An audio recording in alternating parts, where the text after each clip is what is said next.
On the second season finale of the Third Gallon Podcast. You know, for kids. For kids. You know, for kids. After some masterful sleuthing. Our primo sleuth detective folks. You Keen Intrepid Inc. investigators. Yeah. You liar. Let me fix this for you. We're idiots. We floundered until the DM told us something was a hint. Yep. Yeah. Yep. Intrepid Inc. has their suspect cornered. She says, what is this? Some sort of trick? Oyer, it is. You best step in here. Can they finally stop these murders once and for all? We can just kill somebody. We can just kill somebody. Grab a Redanian from the sewer. Hey, I need to borrow you.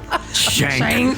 Stay tuned for the thrilling conclusion. We're talking here like it's the last episode. We're strong. We're gonna do great. We're all gonna die. Now.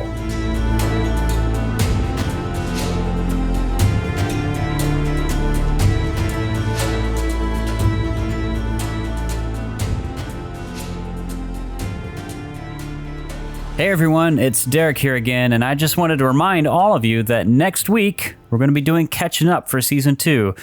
Catching Up is like our little meta show where we get to talk about a season that we just played and our thoughts and feelings coming away from it. And if you have any questions or comments for us, you can still get a response in. Go check the link to the Google form in the description of this episode or on our social media and get your responses in by the end of the day on Friday, June 17th. There's not a lot of time left, but you can definitely still get a response in.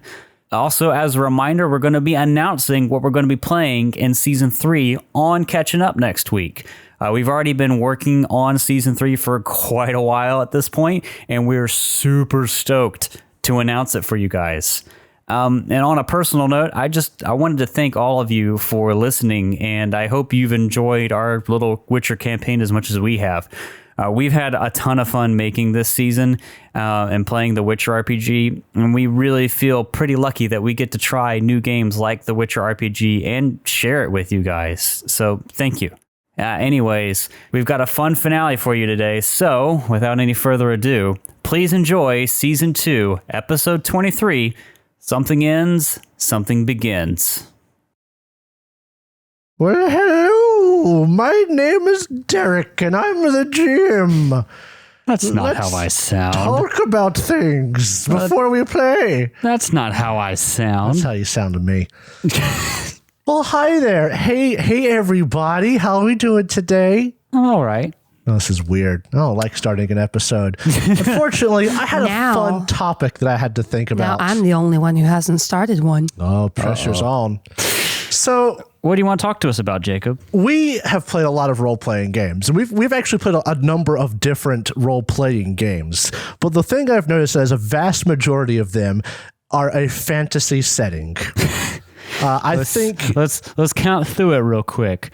Pathfinder, 3.5, D&D 3.5, D&D 5e, Forbidden Lands, Pathfinder, yeah. So that's 4, and then Witcher RPG, Witcher. I believe Drow has done Pathfinder 2e, very little bit, but but yeah. I mean, if they've touched it, we're counting it. Yeah.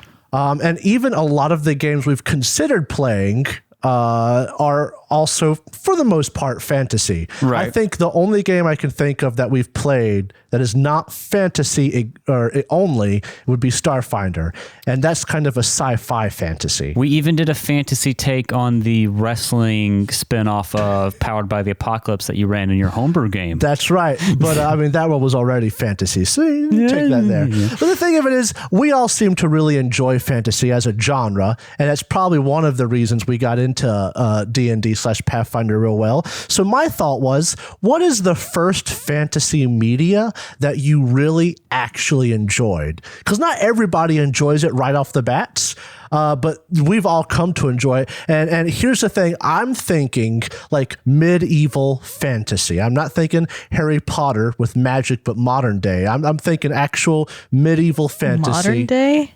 Well, Harry Potter's modern day-ish. Yeah, so more like classical Like when fantasy. it came out, I don't know the time period for Harry Potter, but they had cars and stuff and electric lights. Fair enough. It's close enough to modern. I'm thinking Lord of the Rings type fantasy. Okay. That style. So, and because I thought of it, I'll go ahead and mention mine first, also just in case somebody else has it, so I can say it first. But to the best of my recollection, my first real enjoyable taste of fantasy was the book series Aragon.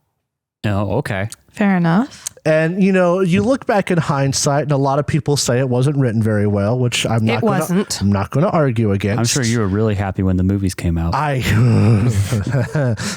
to make Jacob angry. That's funny. Granted, I agree, and I wasn't the biggest fan. I've always been a big fan of big worlds, which is why I like Star Wars. And you could argue Star Wars or fantasy, but once again, that's kind of more sci-fi. It's sci-fi fantasy, but more sci-fi. Modern, they're flying. It's spaceships. That's even more modern than cars. Oh yeah, that's what I'm saying. So I'm not counting Star Wars. And Aragon's world was big enough to think about it and to be entertaining. And even though the main character is a big old Mary Sue, and I have nothing against Mary Sue's. I would skip Aragon's chapters or skim them for information. Aragon's chapters were not the funnest. I liked his brother, who was just human. Doing human, and he kicked butt. His brother was awesome. But I really enjoyed Aragon, and then after that, I mean, everybody ends up liking Lord of the Rings and stuff like that. Sounds so defeated. Aragon, it's because it's Aragon. The movie made me sad, man.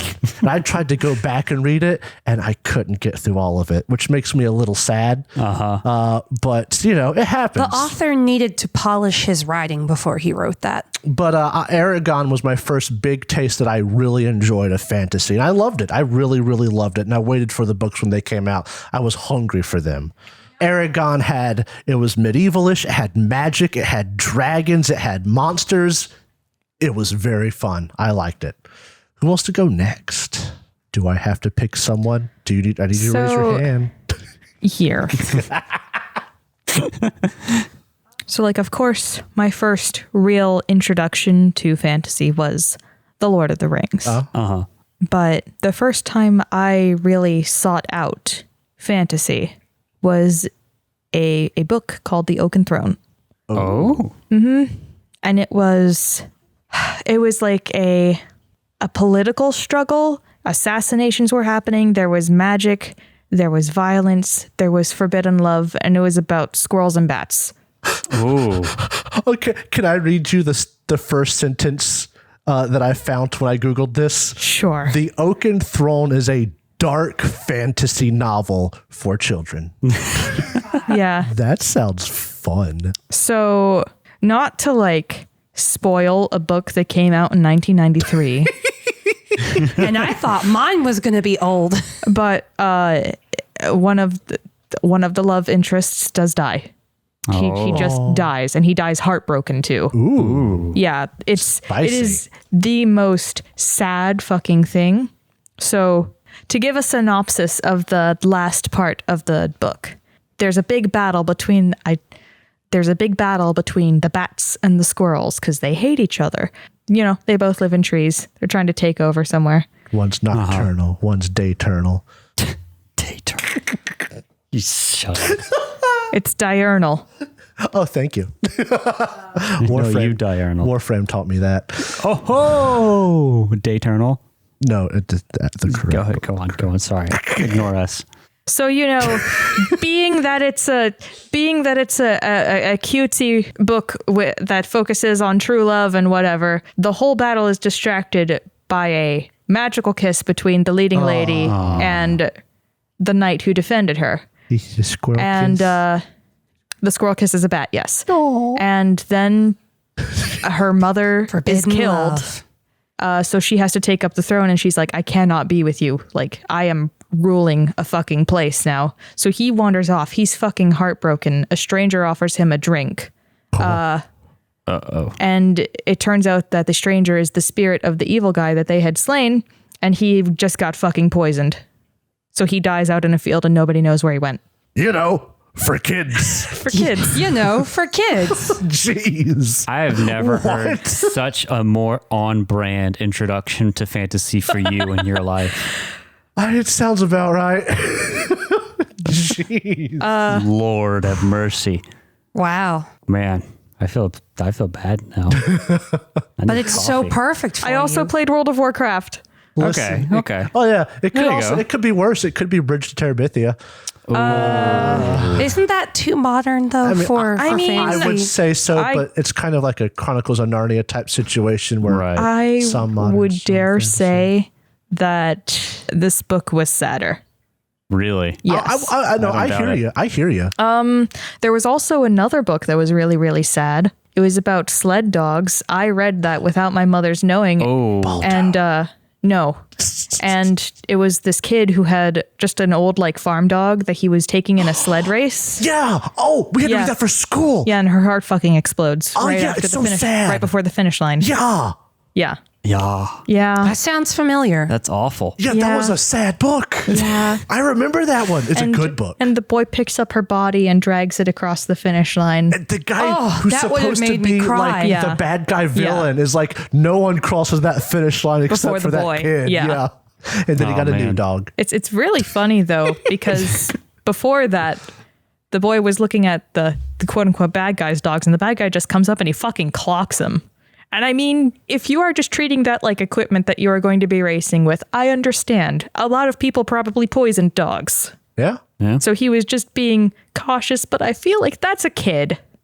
Like- If it's good for the adult, it's good for the kids. I mean, he didn't kill him. What's good for the and cop we is good for the saw goose. that he was perfectly willing to kill. So that's fine, I guess. It really made you feel like, oh, that's a bad guy. But then he did the whole respectful thing. Yeah. And maybe he's not as bad, or at least he takes his races seriously. Respect plus plus. No, I don't remember what it was called, but that's a good book. It's not fantasy, Yeah. but like, Yeah, no, we that was- it segued was just real a- well into that one. It was just a sad book. It was just a sad fucking book. Yep. No, I'm sad. So how'd you get introduced to Fantasy Cat? Oh, I'm sad. So fantasy was not a big thing in my house. And so of course, following everything, I didn't do a whole lot of fantasy, but then I became an avid reader and I picked up practically everything. And so the first thing that came to my mind, what was my opening to fantasy, was a book called The Blue Sword by Robin McKinley. It follows a girl named Angarad, she calls herself Harry, a recently orphaned young woman to a remote desert outpost in colonized Damar, where her brother is stationed in the homeland military. When she meets Korlaf, the mystical king of the Damarian hillfolk, Harry discovers her own magical powers and the destiny that leaves her to save Damar from invasion. That's a little synopsis. Is this I understand this is fantasy, but is this that kind of subgenre of fantasy? There's some role-playing games around. I can't remember the proper term for it, but for lack of a better term, Bronze Age fantasy. I'm not 100% certain. It is set in a colonized type world, but there are people who legitimately have straight magic in this world. Right, but I'm just trying to think how to describe it. I cannot remember the name of this role-playing game, but this would be kind of a Bronze Age kind of fantasy would be ancient Greek sort of level of development. No, this is more but with magic and stuff. This is more like a analog to the British taking over a place. So this is more colonial. Yeah, it's more of a colonial era fantasy, post Renaissance. But because the invading force has guns and such. Okay. But these people have sword. I'm pretty sure they have guns, but they have swordsmen with horses and war horses and such. They're more tribal, if I remember correctly. They're like a nomadic tribal people. Yeah. But no, that was my first foray into the fantasy world. And of course, you love Magical girl with a sword. And it has the cats, the And smart cats. and they have hunting cats, and the cats follow them around. And I wanted to have my own hunting cat. It was awesome. So that was what got me into fantasy. I remember at that point, I was stuck. I found every book I could by the same author, and enjoyed almost all of them. It was good. Did you guys ever read The Last Dragon? No. Because that one was also sad. There was a two-parter to it. And That's not the right Last Dragon. And it starts off with like this little kid elf being like rescued and toted about by two adult humans. Oh, I never read that one, but I would see it in the library all the time and keep telling myself one day, but I never did. And then I don't remember how it happens, but both of the humans that he was with, who sort of started treating him like family, fucking die. So he's alone again. Oof. And they also managed to have a kid who got orphaned. Nice. So another oof. What is this, an indie video game? Yeah. I'm still just thinking about the exploding dog. So I see. Always dog. Why is it always dog? One of the Last Dragon books is called Firestar, and it just makes me think, Warriors. Oh, we don't have time to talk about Warriors. Yeah, Warriors was sad too. We've already done that one. Yeah. I need to express exactly one thing that absolutely ruined me when it happened. The unceremonious death of Snowkit. You're thinking of the same one, right? The little deaf kitten that did not hear the hawk that got picked up, and we never heard from it again. Brutal. Yes. Wow. That's why I went, tiny little kitten. Holy crap, killing kids and killing kittens. And What is this, Fantasy an indie video novels. game? recently I saw a TikTok that was just this little cat being held up in claws looking over the world, and he was like, wow, this is beautiful. This is amazing. But I can see my mother down there. Why is she crying? No, don't do that to my heart. Yeah, I know. Fly in the sky. Yeah. Die. So on that happy note, Derek.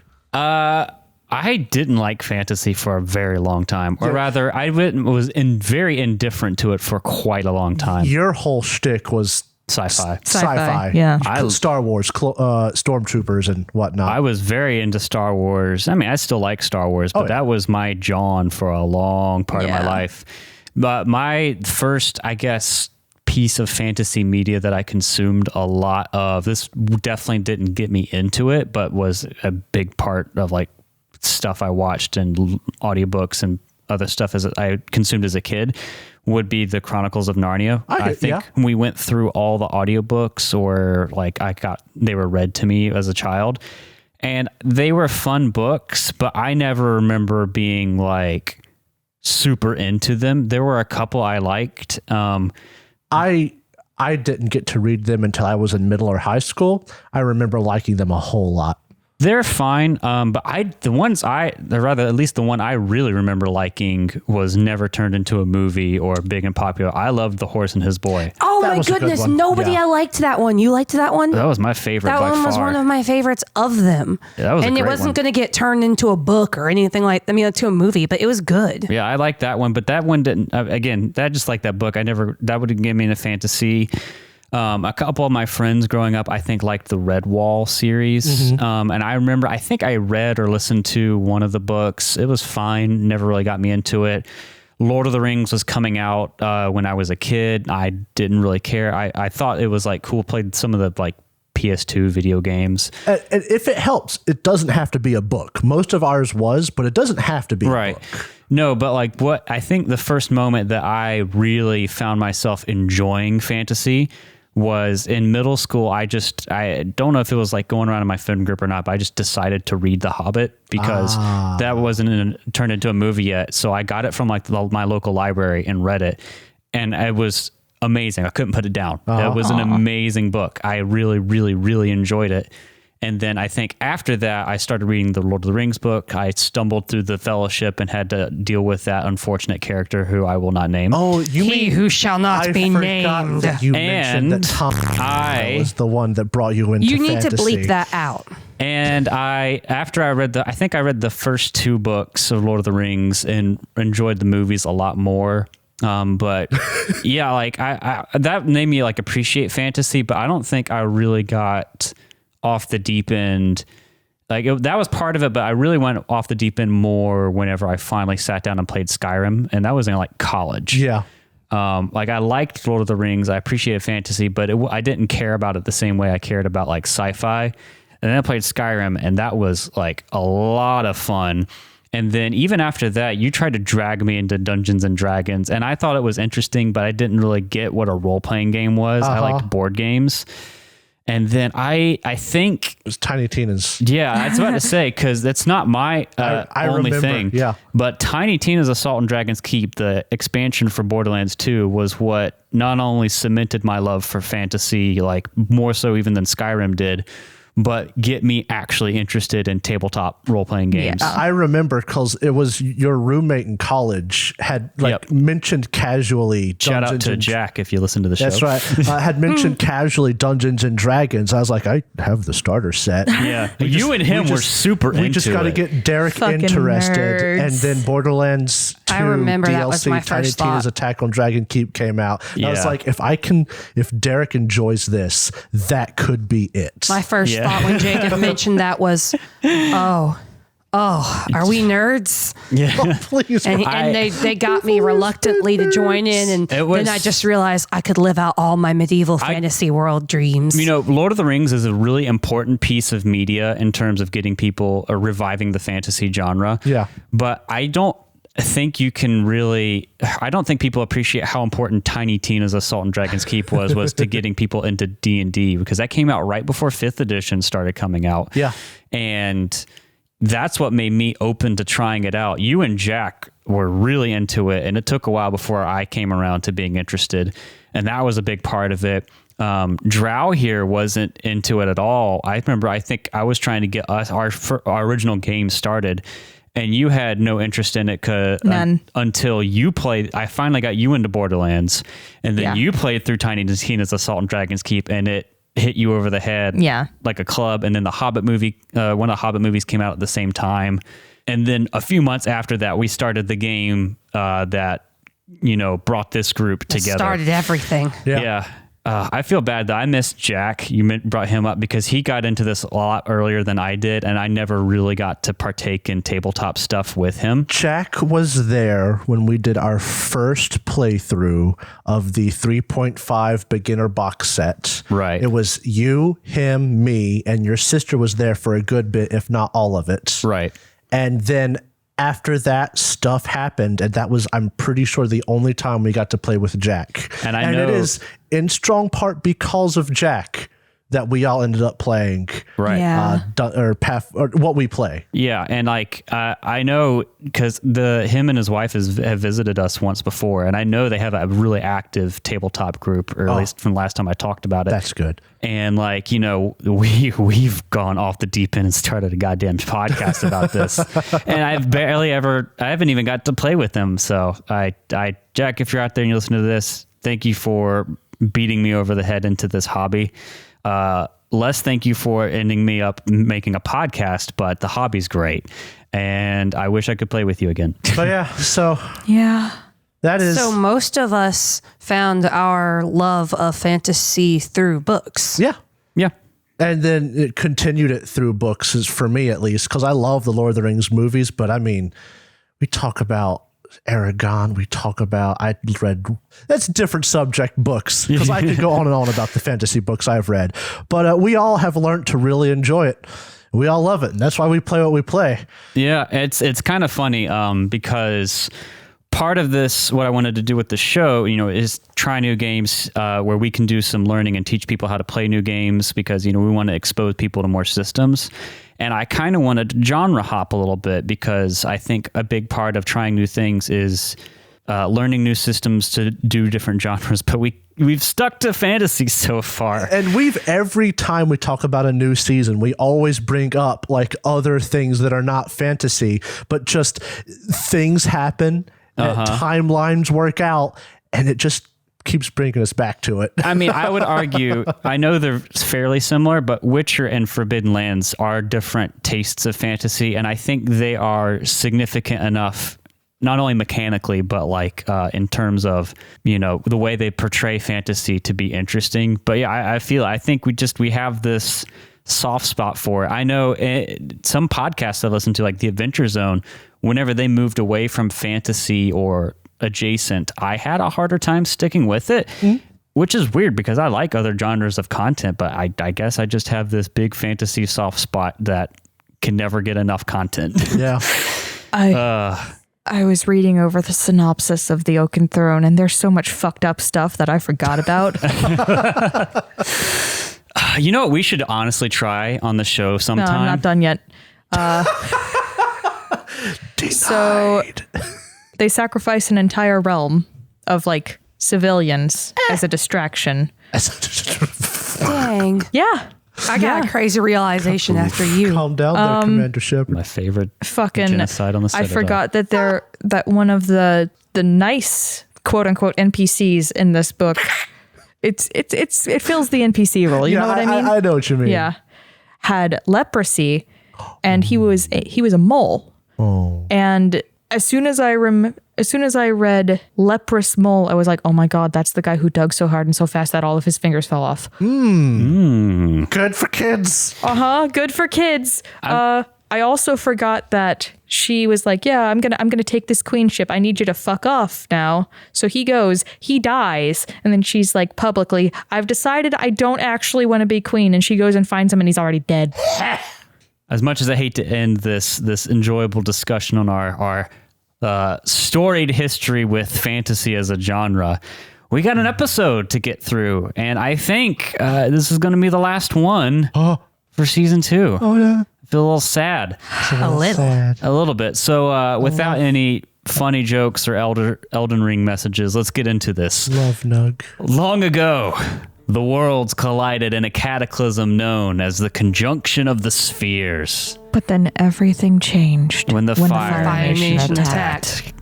Chaos filled the world as vampires, ghouls, trolls, humans, and other monsters poured into the Fire Nation. Wait. The Witchers, mutated by magic and alchemy, were created by human mages to stem the tide.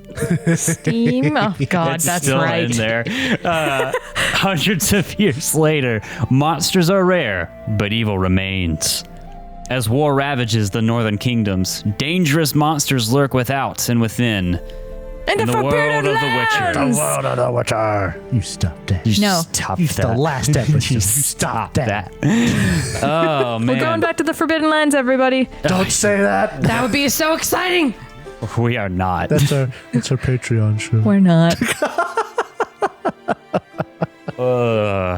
To Patreon show. What are you? I'm Jacob. When we last left our group of adventurers, our primo sleuth detective folks, You keen Intrepid Inc. investigators. Yeah. you liar.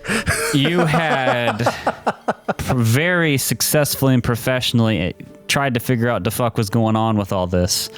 And you were very convinced that there was a monster hiding at the bottom of this. Oh, you're being generous. Let me fix this for you. We're idiots. We floundered until the DM told us something was a hint. Yep. Yeah. Yep. Yeah, no, you thought there was a demon spider in the big magical green pit. As far as we know, there still could be. There still could be, but you instead came to the realization that someone was killing these officers and escaping through the sewers, and you had some loose evidence of some of the priestesses of Melita Loose evidence is right. being in the sewers via the hidden lab you found. And you tried to seed some rumor of Barend Anselberg's return, and you caught one of them returning to his house. It was the peppermint Yeah. one, It right? was the peppermint flower, yes, not the Gwent one. I don't remember any of their actual names. Her name was Anigia. Doesn't matter. And you caught her coming into the lab. That's where we last left off with you guys. But we have something very important to do on this last episode of season Yeah. 2. We got to do XP. Our last XP. Go ahead and take Ever. 6 improvement points. Sure, we can't get like 12. It's the last episode. You know, Do we deserve that many? Seriously? No. No, No. we were very bad We last floundered. episode. yeah, I was about to say if you guys had If we hadn't fucked up as much. if things had gone, let's say, differently last episode, I'd consider it. But given the the quality of the investigation, I'm going to say take 6. Okay. Yeah. It's okay. I used all of it already. So I'm curious, before we start actually, playing this game that we record, I want to go around, see what you spent it on and kind of like where some of your core stats are here at the end. Let's start with Nug. Nug, I have built him so far in this game to basically just be a powerhouse. His swordsmanship is at 8, and when he swings with his cord specifically, he swings at a 19 total. Wow. I just got his dodge up to 7, so his dodge is 17 total. Wow. And then he's got, other skills. That's really interesting. I think we were looking at some of the stat blocked NPCs. If we're talking about like how we compare to some of the pre-made characters in the beginning of the core rulebook, you see stat blocks for some of the named people from the Witcher 3 video game, like Vernon Roach, Letho, Gary himself, Triss, a good number of them. And the only people that Nug did not have better stats for like actual fighting in were the Witchers themselves. Yeah, but every other man-at-arms he could beat. Yeah, I think you were stronger in terms of swordsmanship than Vernon Roach. Yes. It's pretty crazy to think about. And then just for the fun of it, I got, 3 of Nug's professional skills up to 5. They've never really played much of a big... I don't think I've rolled any of them, but I've never had to. So, Nug just wound up being exactly what I wanted. Dumb smack. Yeah. Sometimes that's what you need in a party. You need very dumb but big smack. Yeah. And it fills the role. Ineth, where are you sitting at here at the end? Well, with Inef here, I have her set. I added to her dodge escape. So now her dodge escape is at 5. Okay. I also... No, I'm sorry. That was already there. My bad. It was her archery. I upped her archery one last time since she had so many fiascos with her arrows. I thought that was quite roleplay appropriate. Right. And then added some resist coercion for her. I gotcha. Now, unlike Nug, you have used your profession skills extensively. That was kind of the whole point of choosing a craftsman. Yeah. You've gotten every bit of use out of all of them. I'm sort of surprised that I ended up with so much swordsmanship and fighting, because I could have spent double points upping my crafting even more. But my crafting ended up being level 7, which means I had to spend double points per each one. It's not bad, though. Mm-hmm. So, it got high up there. She has crafting. Alchemy I never used. I wish I had known I wasn't going to use it. I'd have pumped it somewhere else. But I'm kind of impressed that my craftsman ended up with swordsmanship of 7, and that's just the ranks. That's not including... the reflexes score. So it's also a little bit easier to invest in than some of your crafting stuff because it's not a double cost skill. Yeah. So, yeah. But then again, one of her story things was Nug and her met because she wanted a chance to get better at swordsmanship because she has an enemy and she got better at swordsmanship. You're right about that. Viverwin, I know you've had to bank improvement points a lot to spend on different things. Yep. The whole thing that Viverwin was about was being able to sling a spell. Right. And that's what she became good at. Yeah, I think your spellcasting's like what? 6. 6? Yeah, that's especially for a double cost skill, that's intense. A lot to invest in. And then on top of that, you spent a heap of improvement points to get teleport in the mid game. So I definitely did. Yeah. I definitely did. Yeah, that's the thing. People I see talking in the forums about how mages are very strong in this game. They're slow to grow. Yeah, and I definitely agree. But you really have to do a lot of improvement point investing or have a GM or scenario that gives you access to things like places of power so that you can use them to gain more spells and stuff like that, because basically you have to spend twice as many skill points to get your core, roll to attack and useful skills up. And then on top of that, you also have to spend this mound of improvement points just to get new spells.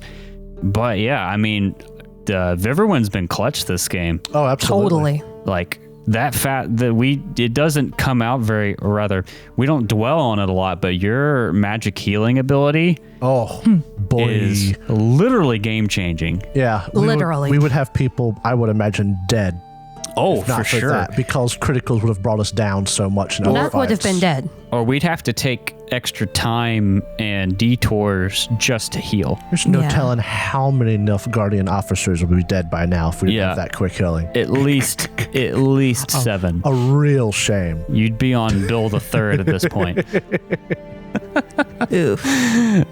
Yeah, but is there any other like profession skills or things that you've invested in that at the end that you want to talk about? She's charismatic and deceitful. Typical me. And that fire spell, clutch. That's a good spell. Roll to see if you're on fire. I hate hearing that every single combat. It's just like, you're on fire. Does it make you flash back to Drinder? It does. Yeah, Drinder, again, is Jacob's fire kineticist, who I brutally killed in our Reign of Winter game. Boy, there's no greater pain, because your set people on fire ability in that game, much like Viverwind's, was very strong. Being on fire in Pathfinder is usually like a D6 or something like that, but yours was different. Yours was like a lot just like OP. Viverwind's. It was still ate like through. it was still a D6. It's just everything was weak against fire. So. Yeah. Well, it's like with Viverwind, it reminds me of Drinder because there's so many times where something is set on fire and it's already dead. It just doesn't know it It yet. just doesn't know it yet. That's right. It's already dead. I know it's going to die. There's nothing I can do to stop it, but it's not its turn, so it doesn't die yet. And then we spend a whole round and someone else rolls against it for fun. And then it comes to its turn and it goes to do something and just dies. Yeah. Beautiful. Yeah. So that's where I guess that's where we're going to have to leave off with your improvements. Feels weird. Last improvements. It feels weird because, we've ended a long-term campaign before, and that was a big moment. And we ended Forbidden Lands, and that you feel something. It's not quite as deep, but it feels weird to already be doing this again. Yeah. Yes. But let's get into it. Let me set the scene here. We're talking here like it's the last episode. We're strong. We're gonna do great. We're all gonna die. Why do you think I upped resist coercion just in case? The priestess is secretly a corpse amalgam. Oh my God. Oh no. Boy, what a spicy way to end if that was the case. Congratulations. Nah, she just pulls out a everybody's gun dead. and casts bullet. Die. Looks like Gunslinger! this is the last episode for you. Somebody call an ambulance, but not for me. For me. Durgamir charges in. And helps her. You want this call, Micah? No, but you guys have been camping out in this secret alchemical lab in the sewers under Barend Anselberg's house in Maribor. And you hear Anigia come to the door and you catch her surprised. You see that she's wearing like traveling... Lingerie. No. Bow, bow, bow. She's wearing like traveling clothes and has like some stuff packed on her. She wanted to go with him. And yes, she is also carrying an AK-47. No. We're all dead. 7 sticks of dynamite. Peppermint, no. I got a whole magazine of fuck you. What do you say whenever you see her come up to the door? Nug has his sword drawn because, we were expecting violence. Yeah, seriously, I do too. Does she have a weapon on her? Make an awareness roll real Oh, quick. crap. Can I do it as well? Sure. That is a 7 for Nug. I got a 19. 19, and Viverwin, you got a 15. I'll say that Nug, you can't tell. And then Viverwin and Ineth, you can see that she has like a dagger or dagger on something like that on her hip, but that's not too uncommon. It wouldn't match up with the injuries we've seen. Nug might not notice this, but the others might. And even with a 19 that Ineth got, on the hip and a sheath, you wouldn't know. She says, what is this? Some sort of trick? Or it is. You best step in here. Where's Barend? Dead. What? What? Or, Wait, what? What have you done with him? Killed him. Hey, we did. Shut up. You should know that Jacob physically shrank into his shoulders. He is role-playing Nug. I teleported all around this god's forsaken continent. I found him, and I slit his throat in the night. Roll a deception check. What do you get for doing this? I want to see if she's going to pull out like a secondary weapon. Fair enough. All right. 19. Watch her just burst out into tears Hold and on. be a lame boss. Hold on. No, doesn't need to roll because we've talked this through. I mean, you say this, and she looks at you, and she just breaks down crying. Oh, okay. No, I actually didn't. Is that what you say? Yeah. Or The emotional whiplash. I know this is rough, but step inside and close that door behind you, please. Make a persuasion roll. Hey, don't make Nug make persuasion. This I ain't is much better. Nug. It's an 11. She doesn't move, but she looks up, and she's got like tears all over her face because you just told her Barend Anselberg was dead. Yeah. Why are you toying with me like this? Listen, Because somebody is creeping through the sewers, killing people. somebody from your temple is killing people, and we didn't know who, so we spread misinformation to trap them here. So I need you to step inside, because if you leave, you might run into them, and they will kill you, because they are an assassin. I know you're upset, but you're in danger. Please step to the back of the room. So she'll step in. She's like, well, how do you know this one of our priestesses? We'll let Nug do this? All right, Nug will keep going. Sure. If no one stops Nug, I don't trust her. Oh well, too late now. We found letters to you and another priestess in this room, and one of the officials died in this house. So if you knew about a secret room, you could get in without breaking into the house and kill him. So only you two, as far as we know, knew about this secret room. So it had to be one of you two. And if it ain't you, then he'll just kind of trail off there. Well, who else? Why would it be me? Because we found your letter in this room. Well, it's gotta be whoever else that is. It's not me. Can I roll awareness I just came here to see Barend. based on her reactions to this? Is there awareness? What do you? what is Human perception. Is it perception? Yeah, you can all roll Okay. human perception if you I like. want to know if this seems genuine or not. What's the negative that I take? -2, I believe. Yes, it's Should have -2. upped human I perception. think we said 3 at one point, but it's actually -2, I Yeah. believe. So Ineth gets a 12. Nug got got a a- 17. Yeah. I got a And, 19. Yeah, Viverwin, even with the -2, got a 19. I'll say Viverwin. So oddly enough, you know that she is absolutely lying. I'm going to cast the fire at her. Oh no! Oh, just straight out cast fire. Yeah. Okay. Well, this took an interesting direction. Roll spellcasting. Let me clarify. I know that she's lying. Oh, you are 100% sure that she's About putting on a show. What? You're 100% sure that she's putting on a show, and with a 19, especially given everything else, you pick up a sense of fear that you guys are onto her. Ha That's what we need. Nug! Nug. Go ahead and make me your spellcasting roll. 18. I rolled a 4 on the die, which is a 19. And with that, you shoot your fireball at her. It fires off into the stone walls of this sewer chamber. Roll for initiative. All right. I was about to say Wow. Nug is going to charge her, but yeah. Uh-oh. It's the emotional whiplash that lowered her defenses enough for Yeah, me to be able to see through it. It very well could be. Story That wise, was- I like it. Manipulative and kind of mean, but I get it. But that's sort of what Viverwin would do. You played your character. Take a bottle cap. Thank you. Because it does seem like that was on purpose. I will not question it. which is exactly what you want to hear a DM say.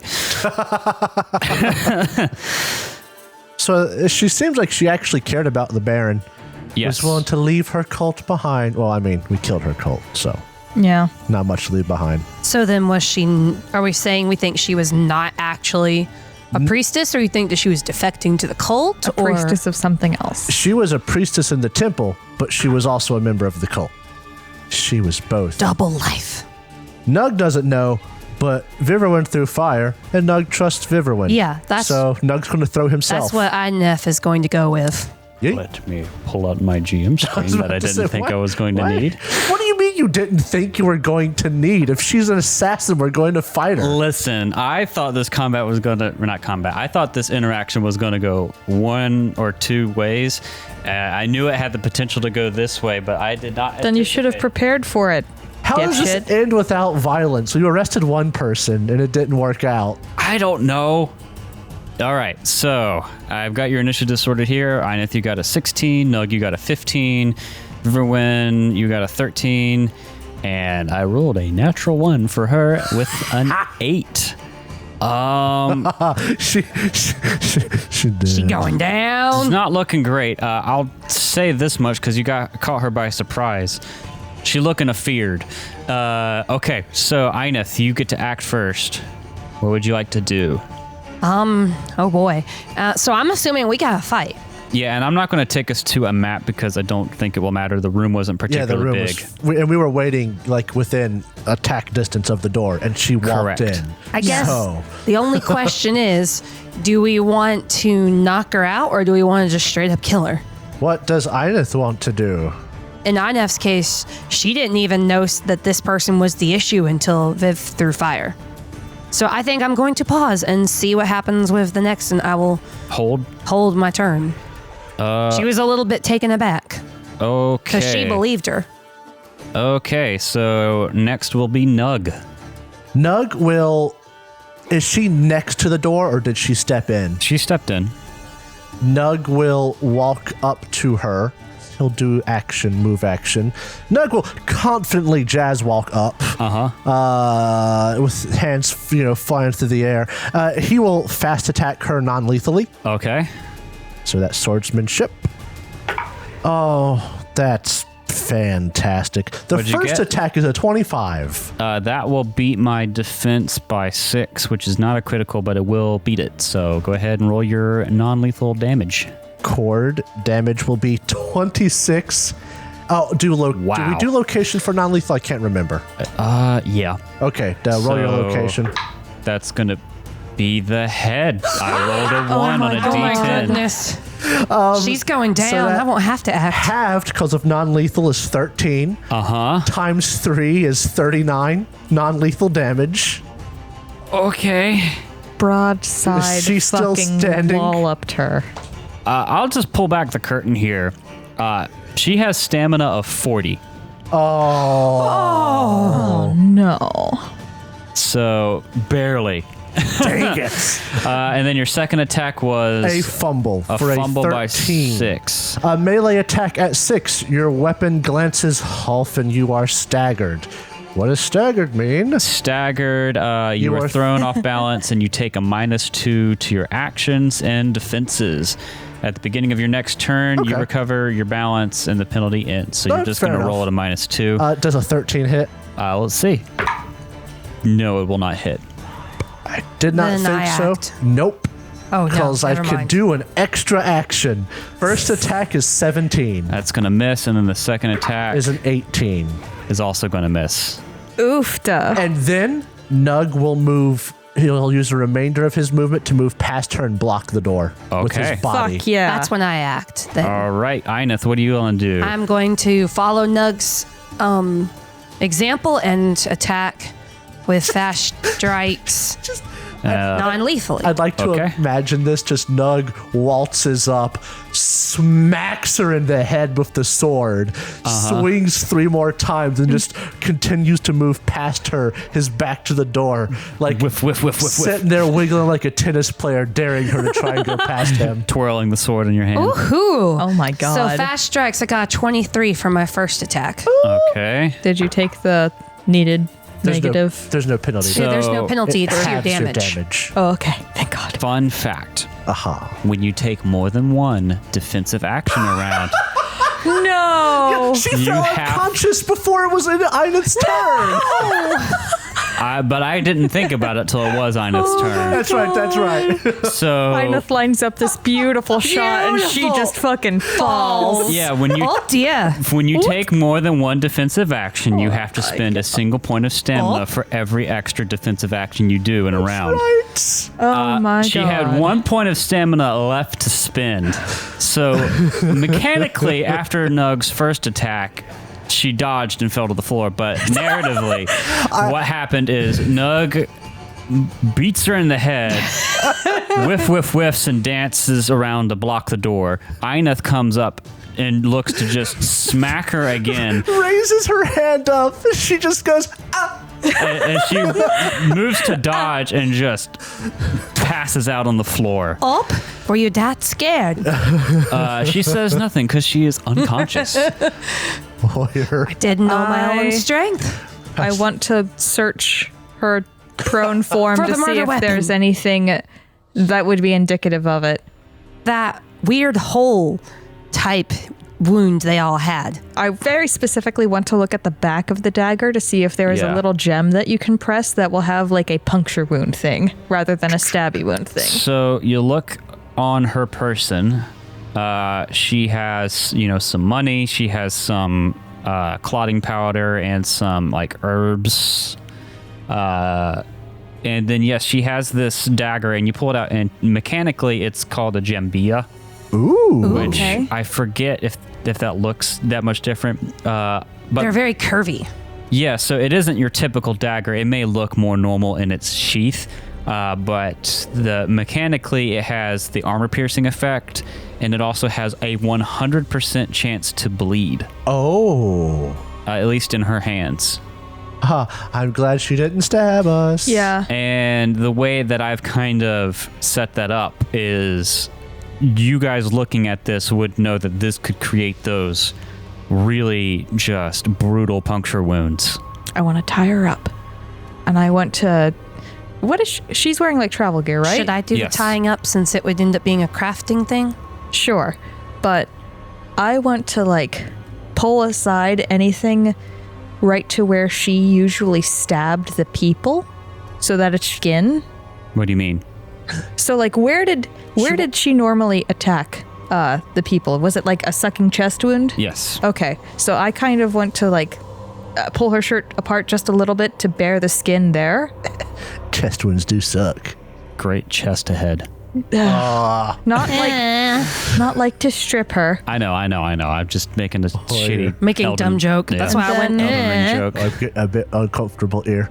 And then I want to wait for her to wake up Uh-huh. with the dagger like pressed to her sternum and just a fingertip on top of it holding it up. Yeah, you might want to use magic, otherwise we'll Yeah. be here for a couple of hours. It doesn't have to be like, it doesn't have to be the whole time, just Right. whenever I start thinking she's going to wake up. Yeah, so you tie her up, you get this set up, you expose like the center of her chest so you can have the dagger pointed there. Of course, a small glowing rune appears on the floor that says "Great chest ahead." Lol. Lol. should I? And then we don't have I to crouch a little bit. I have smelling salts. we don't have to Oh, we could wake her up. wait this out mechanically. You have access to healing magic. You could use something, I guess, like smelling salts or I'll to just that kill effect. her. You could just cover her in vodka and potato chips. What a horrible way to wake up. No, but yeah, you're able to wake her up. Really Draw on her blackout face with a drunk. marker. And she says, "Fine, yes, it was me. I did it." I stab her. Hey, I want to hear what she has to say. You do? Do you stab her? Yeah. Make an attack roll. She's tied up. I know. It's a base. Oh yeah. What's your small arms? Small blades is 0. You still have a good, decent. It's not going to be hard to hit a 10. If you I want to fumble, hear this how is she gonna did it be and why. funny. This is just strike. the fuck do I hit? Which one is it? Oh, you're looking for Never mind, I don't do this. There's too many buttons. You go to what's your small blades is a reflex skill, right? Yes. Just roll your reflex. It's plus 0. 8. 8. 8 on the die or 8 total? That's a... Oh. No, okay, so I rolled a 9. That would be with my reflex. That would be 17. That's 17. a lot better. All okay. right. This is about to be an Owen situation. What are the chest simple criticals? They are, DM. Cracked ribs and foreign object. But Foreign object it is. Just a little bit. This is not to kill her. This is to make it hurt. remove the clothing and somehow still got a foreign object stuck in there. It's the knife! Yes. This is indeed a foreign jambia. object. All right, for damage, just go ahead and roll me 2d6 plus 2. Stop. I don't want damage. I want to hurt her, and I want to make her sound like she's in pain while you roleplay. You stabbed her. Yes, Okay. just a little bit. Roll the damage. You either stab someone a lot or not at all. 5. 5 points of damage, and it doesn't take much for this wound to start bleeding. Because again, this blade is particularly vicious that she wields. And I'm she just gonna starts hold it in there. bleeding, and she screams in pain. Shut up. It's like, Oofda. You crossed a lot of lines doing what you did. the reason I did it, the Nilfgaardians are going to wipe us out eventually. They don't worship Melita. They worship the Great Sun. We are on a ticking clock until they either execute us or forcefully convert us. The others don't see it like that. So I was trying to do my part to send them on their way. But I was on my way out of the city tonight. Things weren't going my way. The cult's gone, and I was on my way out of the city. I thought Barend was back here, and I was trying to meet up with him before leaving. Is Barend part of this clan? No. Or if Then you... what makes you think he'd want you still? You're a piece of murderous shit. It was two-timing ye. And you're not even his only Melitala worshipper. You're nothing to him. Well, Siska isn't heading out, so I am. I got a question. If you worship Melitala, does you also worship the spider dude? No. So, but did you have contact with the cult? No. Wait, Ineth. did the cult have nothing to do with these murders? No. But you made it look like they did. Of course. Oh, you smart. I didn't want to go leaving around symbols of Melitala on dead Nilfgaardians. You's real clever. You Doug will give a tiny little clap. You's real clever, except for coming here. Would you please She go get takes the guards? 2 bleed damage. It's just she's not a very good priestess of Melitala. Don't. Just let me go on my way. No. If you turn me in, they'll take vengeance on the other priestesses. I know it. No, they won't. Yeah, because I mean, we're it's gonna, just a self-fulfilling prophecy at that no, point in time, isn't it? Oh, we'll make a deal with you. We'll just kill you now and just say you was a hidden assassin in the temple from the cult. Easy problem. A temple ain't blamed. You's a hidden assassin. It's the cult that takes all responsibility. It doesn't matter. If I they think stop it trusting does. the temple, the relationship already isn't great. We're on our way out so they can replace us with whatever emperor worship they want to instill.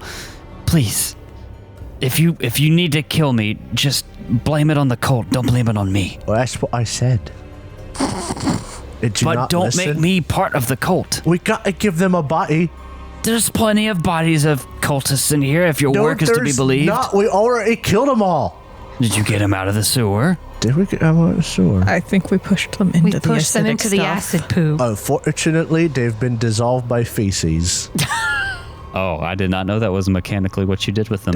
Is it what we did though? I feel like we I thought you mentioned just it left a once. pile Maybe of- we just left them. If that's the case, that's great. It's up to you guys, but I thought you just left the Matt Mershers in a heaping pile. I don't remember doing anything with them, so Yeah. I think you're right.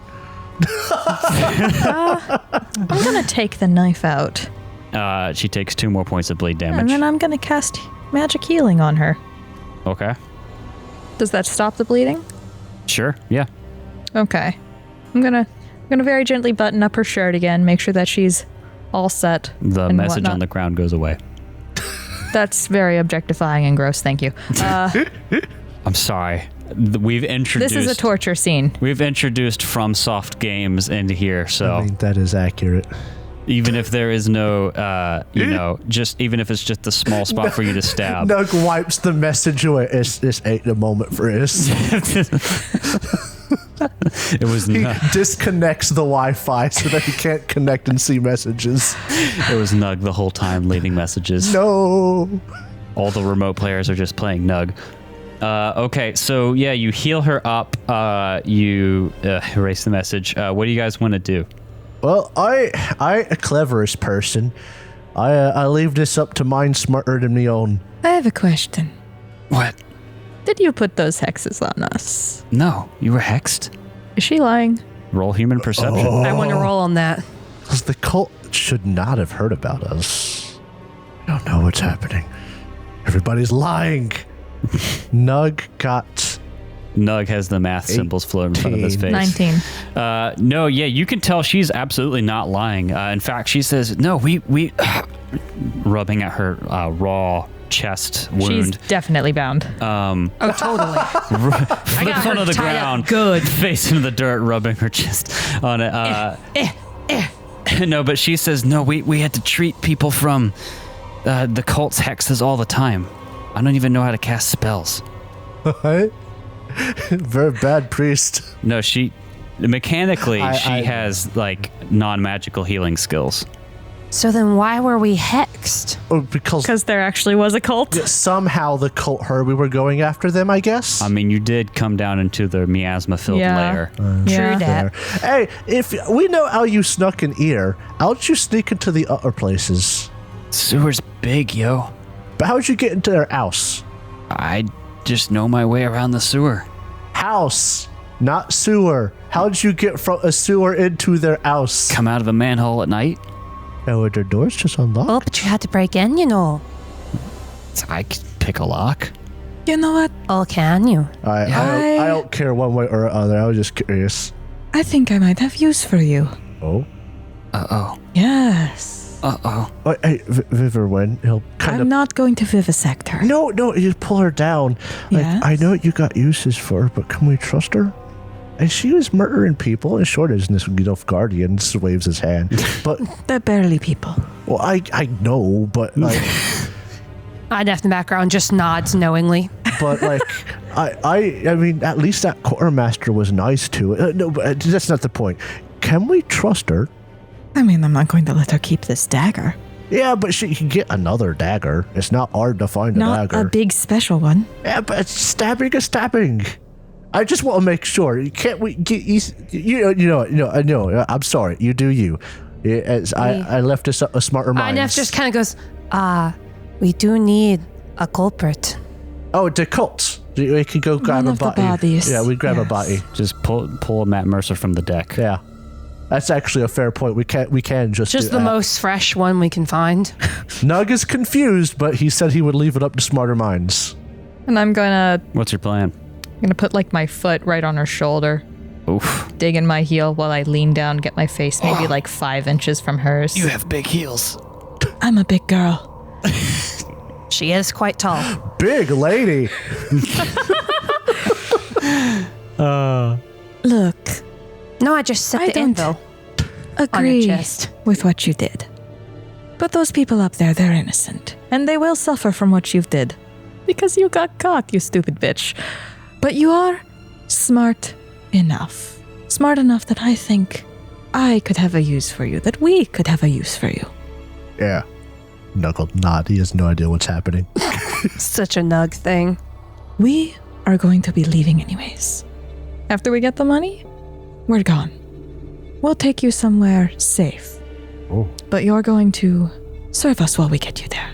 Listen, you let me go. You No. drag up. You just don't turn me in. You drag up one of those Matt Mercers. No, but you drag up one of those cultists. I'll do whatever you need. Just don't let this fall on the temple. You really should have thought more. Well, I would have gotten away with it if it weren't for you and you. Not again. Not again.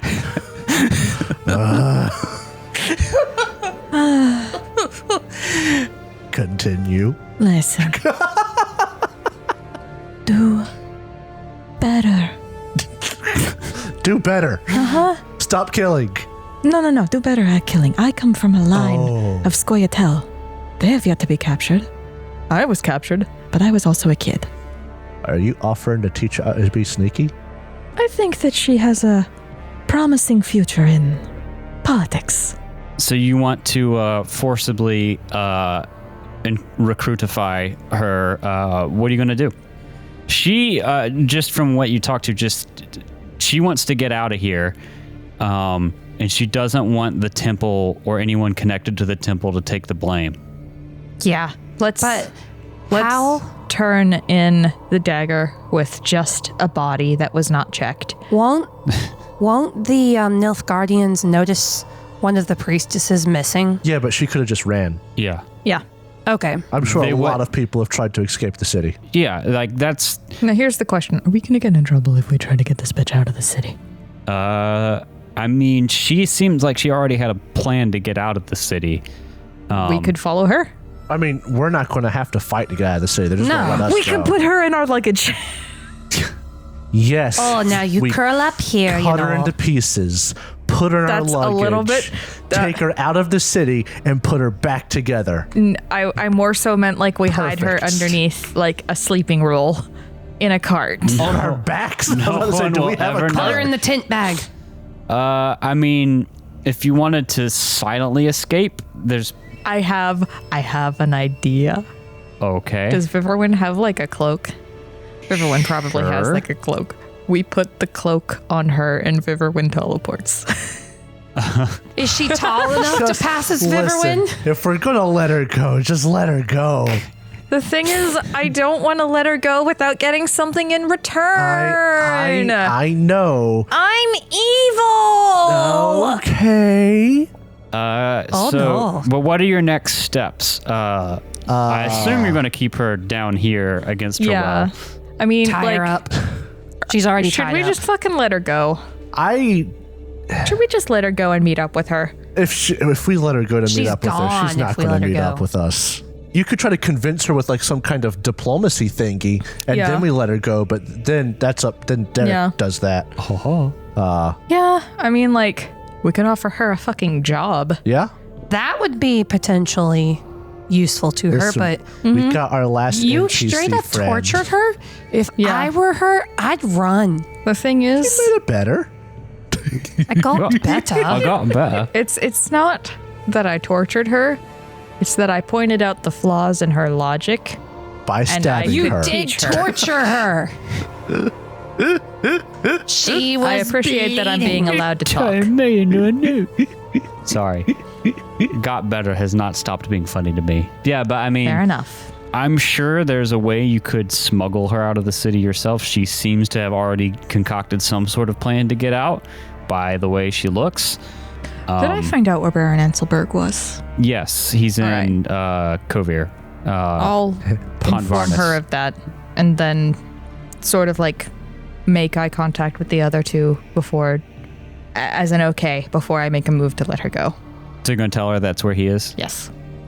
All right, yeah, she believes you. I had a roll because you guys have been a little bit wishy-washy with the truth. I mean, yeah. Yeah. I don't Yeah. know what she's talking about. I did say he was dead. I definitely did say that he was definitely dead. both said he was dead and that he was here at different Yeah. points in time. We've been nothing but liars, but we've been good liars. Nugs will never tell a lie. Listen, I ain't going to lie to you. I ain't Walks gonna away. lie to you. And he turns around. No, but yeah, she says, that's where I thought he was. Oh, really? Well, he talked about his winter home there all the time. So that's where I was gonna head, but I thought he, until... Might be coming back to get something that he left here. Right. Yes. I mean, it worked, didn't it? Listen, if you need anything healing-wise, I'm a pretty okay NPC doctor. If you're ever in Podvaris and I'm there, just stop by. Or We could you have know, some work for you. I know you really like this Barend fella, but like if you's ever looking for a steady job, we might have something for you if I can put some things together. You're smart enough. And you are capable enough. Just like stop assassinating people. Don't assassinate people that we want to help. Listen. That's gonna hurt our paycheck. Listen. They're Nilfgaardians. I mean, that's fair. Oh, but the money is They're good, rich you know. Nilfgaardians. Do you let her go? Yeah. Do I let him go? Yeah, All let right. it go. Listen, Yeah, fine. she does make a somewhat decent point about the people at the temple, and the people at the temple were nice to us. They don't Should we deserve tell to them? suffer. No. Should we tell the people, your sisters at the temple? No. No? Just that you ran off? Any does. closure for them? She RUNNOFT. Runt off. Run off.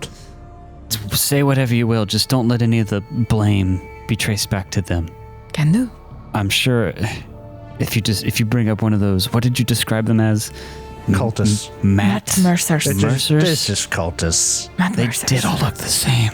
They did. Hey, you saw them? I mean, I traveled through the sewer. I saw the weirdos in their hoods. No, but yeah, drag up one of their fresh corpses. I'm sure that'll convince the Nilfgaardians. They were dead set on it being them anyway. It was so easy to fool them. But yeah, she'll set off into the sewer with all her gear. Except the knife. Yeah, rather, except the knife. I could give her a different knife, but not a bleedy boy knife. Bleedy Like boy knife. like one, we just pick up one of the daggers. I mean, with the lack of Bug Beast and cultist Matt Mercer in the sewer, she's probably not too threatened getting out of here, so. She Yeah, turns the corner and immediately dies to a drowner. What I'll do before she heads off is bap her with a air pocket Bam. so that she doesn't get sick for like the next 10 minutes. She goes out in the sewer, gets sick, and dies. That's Falls what I'm into trying the to acid avoid. poop. Okay, so yeah, you hit her with that, and she goes off. What do you want to do next? It's the middle of the night. Let's collect. Let's We could go kill somebody else. grab a cult corpse. Just kill somebody. We can just kill somebody. Grab a Redanian from the sewer. Just, hey, I need to borrow you. Shank. No. Let's find a high-ranking Nilfgaardian official. Kill him, and then use him as the guy. Let's just grab. Let's seed Let's just grab chaos. a cult corpse because that's more believable. Someone's chaos engine has been We'll activated. go and find the Chaos Gremlin. cultiest looking Matt Mercer. Yeah. Okay. Are there any of freshest them with looking. like wearing green makeup or with long purple robes? Maybe they've got like black hair and really dark under eye circles. Yeah, We're one looking of for them. the one with the the- curly mustache. Honestly, probably the non-Matt Mercer. The one that looks the most like a Disney villain. Yeah, you find one Curly mustache. who looks fit the part, and you pull out his phone, and it still has Evanescence playing on it. Oh, can you see? You'll just grab him by the foot and drag his corpse out. Not even pick him up. You drag him, the face Make sure dragging he has a weapon. across the cobblestones of the sewer. The weapon. We have that we the have the thing. stabbing Yeah. Oh yeah, just Yeah. put that weapon in his Here's sheath. something that I would like to do. Uh-huh. I want to like Be where the people are. acid dip him a little bit so that they can't check his wounds. Scoop I out, mean, we're scoop the out ones some who killed feces, him. Pour it on him. You just slap his body on the acid poop for a little bit and pull it Or back out. we just stab him a couple more times. Yeah. The Give him thing enough is, wounds that it's he unrecognizable. won't be fresh bleedy. I think by dragging him through the filth as we're leaving, that will hide all of that. Like I'm not joking when I say Nug just kind of grabs him by the ankle and drags him. Okay. As we walk through the sewers. Did the Nilfgaardians go down in the sewers that we know no, of? never. No? Okay. No. Nice. Ew, I'm gonna the ask- sewers. I'm The gonna whole ask reason the they hired you Redanians. is because they super duper did not want to go down there. I'm gonna ask They're the too Redanians busy. just to make sure. Yeah, I mean the refugees and they're not Redanians, they're ex-Maribor citizens, Temerians. But yeah, no, they'll tell you the whole reason the Nilfgaardians hired you, is because they're Because too they busy. didn't want to go in the stinky place. They're too busy fighting a war to deal Kinky. with cultists and disease, and also they have a lot of muscle in terms of troop power, but it's super duper needed, and individually sending 3 or 4 soldiers down here would not end well for them, especially with what you've ended up having to fight, the monsters. They get wiped out. They need to send a lot of people down here, and that's a commitment they can't make. We was professionals. They're too busy fighting a war. Yeah. And you are somewhat competent, at least at this point in the campaign, at monster hunting. Exactly how I describe me. Somewhat competent. It's not incompetent. We're not good mystery solvers, but we can smack. It's on the scale of fully competent to not. It's anyway. And to the Nilfgaardians, we're disposable. Who cares if we die down the sewer? I was given an ounce of power with that hostage. Yeah. And it immediately went to my head. Yep. Like a true mage. Like usual. You just love to torture prisoners. I'm sorry. It happens every time. I mean, I Piss wasn't. your pants. I wasn't very shocked. We've already had this happen on air, but literally every time Drow gets a chance to interrogate someone, it's a little horrifying. Just a little bit. Nug just likes to punch. All right, I go for psychological immediately before delving into the physical. you drag your Matt Mercer, you carry him his face down across the cobblestones. Matt Mercer, if you ever listen to this dumbass show, very clear. I do not carry. I drag him by the ankle. I'm sorry. Not Matt Mercer, but the cultist. Of course. I'm Yes. sorry that we have somewhere in our demented backstory associated your face with cultists. With cultists. Because Listen, we're idiots, okay? I'm sure he'd love it. I would love to find this out. I will say there's nothing funnier than putting out 10 different pawns with different roles Matt Mercer has We been can never do in. this on a stream or something because No. we can't use his likeness. No, but we could ask. in our private roll 20, it's very entertaining to have 10 different iterations of him on the map. Matt Mercer, all please labeled. respond. I would like to use your face for cultists. It's very funny. All of them. But no, you slap him on the acid shit. poop, like bacon on a frying pan to Oh my sizzle him up a God. little bit. Smells horrible. Oh, God. What happens is whenever you bring him up to the Nilfgaardian replacement commander that you're dealing with, he's not been too impressed with you, but you drag this guy out and it makes a scene whenever you do, this stinking, very obvious cultist. What do you say to him? Here's your precious princess. We found your straggler. Up, here he is. Well, it took you long enough, but good job. You don't even need to roll. He is absolutely convinced that this particular Mercer has been the culprit. And you are all paid 300 crowns. Woo. Money, money, money. And that Is the end of what we play, and we go directly into the after game cutscenes. How did you know? Gasp. Gasp! And the scene fades to black. We all fuck. I hold on. I don't. Inef does not see her companions that way. Nug gets uncomfortable. No. With that, you turn in your quest, so to speak. You all get paid in Dosh, and our little story comes to an end.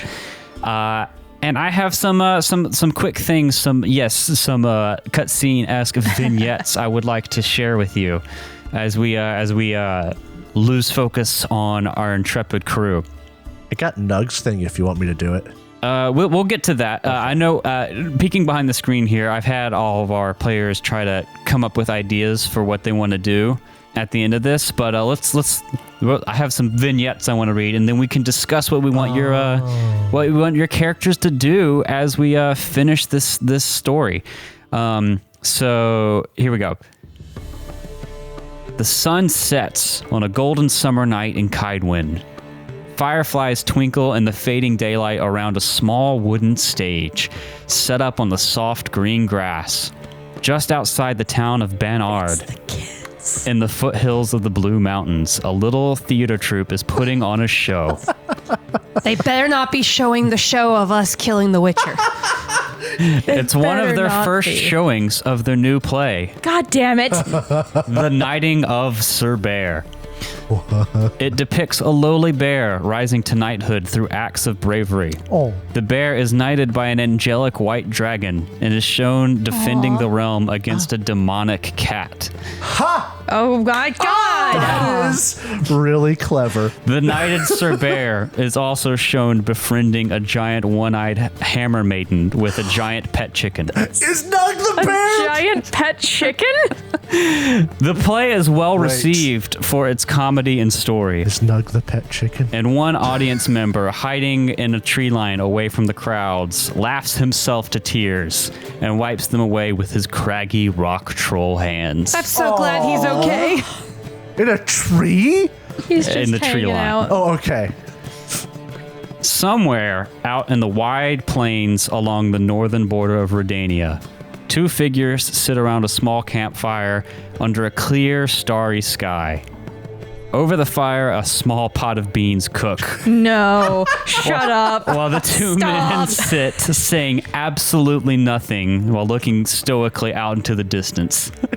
God. One has a wide-brimmed hat and a very familiar mask hanging unworn loosely around his neck.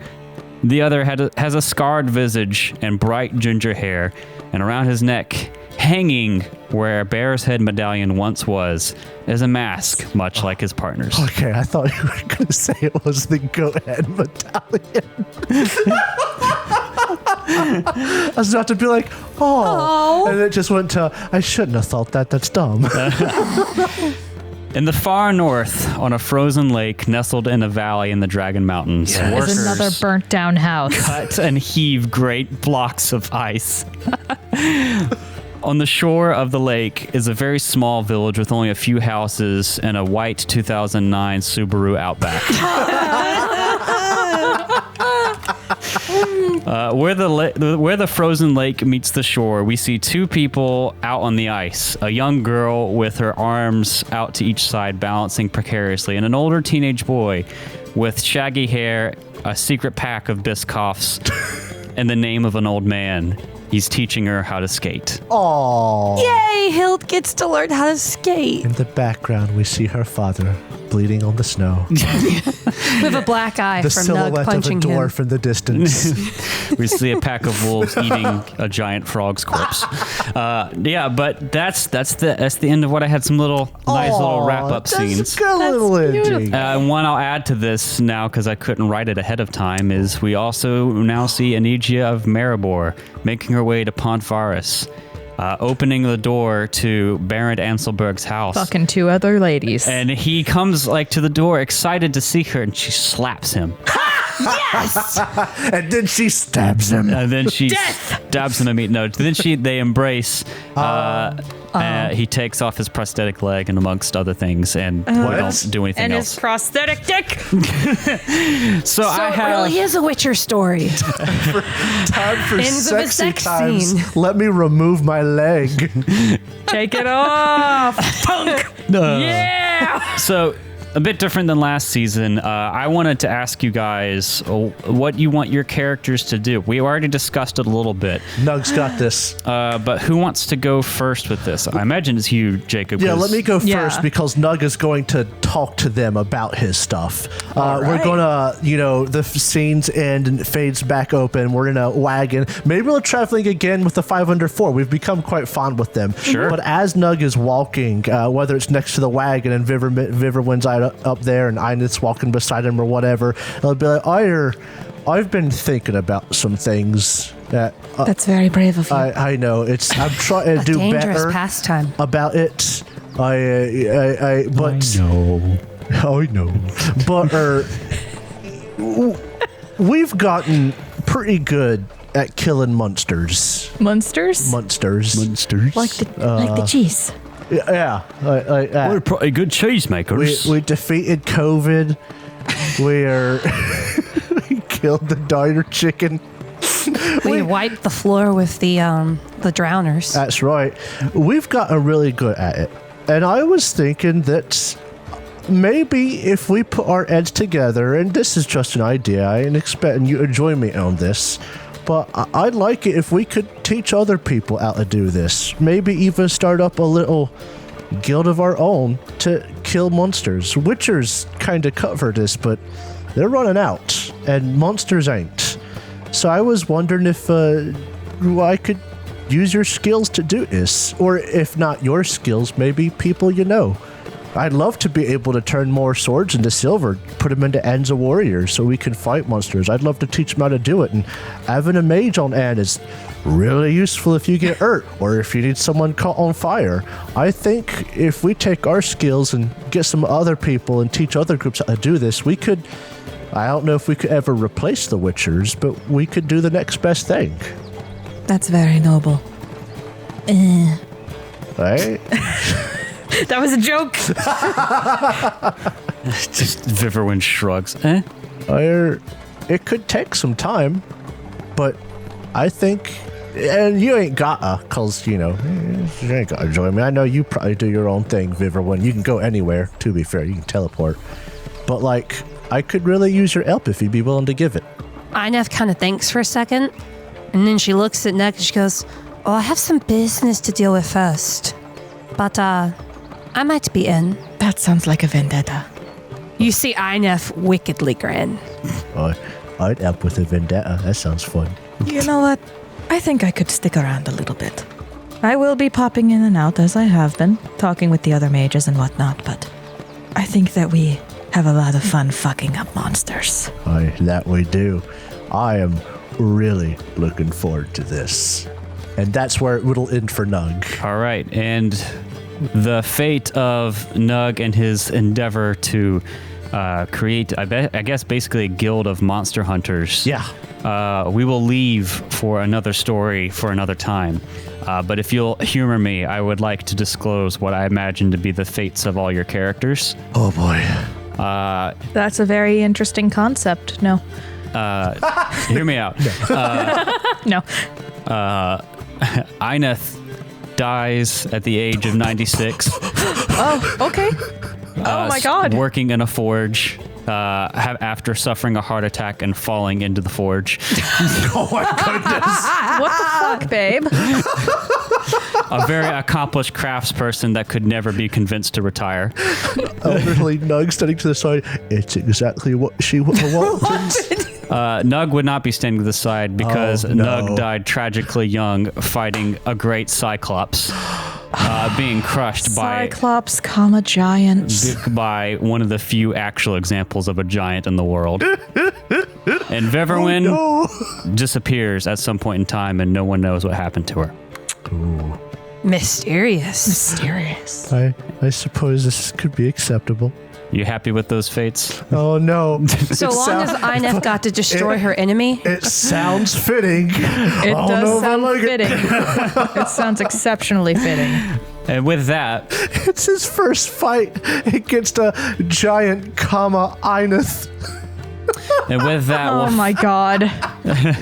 with that, we can close out our season as we see, imagine, if you will, the High Mountain Society of Sorceresses blooming far into the future as another renowned, I guess, magical kind of club, a way for sorcerers to reconnect in this more hostile future, putting on their bookshelf a book with all the other rare and mysterious weird books that they collect.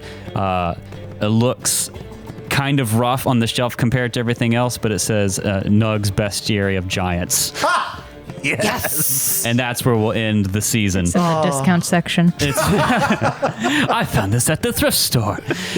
No. Thanks for tuning in to our Witcher season. We've had a blast playing this game. It's been a lot of different things, and all of them have been really fun and entertaining. It has been a very fun game. Tune in next week to Catching Up. We're going to answer some questions. We're going to deep dive into our thoughts about the game, peel back the screen even more on some things in the story, and most importantly, we're going to announce what we're going to be playing in Season 3. Woo! Dun, dun, dun. So yeah, tune in to Catching Up, and we'll see you guys next week. Bye. Bye. Bye.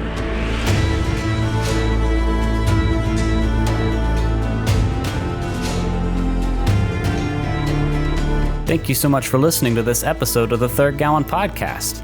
If you enjoyed it, please consider subscribing, rating, and reviewing us. If you want to see more from us, check out our website, thirdgallon.com, or follow us on Twitter. We are at Third Gallon, that's THIRD Gallon. You can also tweet at us using the hashtag Third Gallon, and we are on Instagram, TikTok, and Facebook with the same handle, at Third Gallon. We also publish a video version of this podcast on YouTube, which you can find on our channel, The Third Gallon. Our ambience for this episode was composed by Michael Ghelfi, and you can find more of his work at youtube.com/Michael Ghelfi Music, and you can support his awesome work at patreon.com/Michael Ghelfi. Our theme music for this season was composed by Alexander Nakarada. You can find more of his work at serpentsoundstudios.com and support him at patreon.com/A-Nakarada. That's patreon.com/ANAKARADA. Thanks again for listening, and we'll see you next time.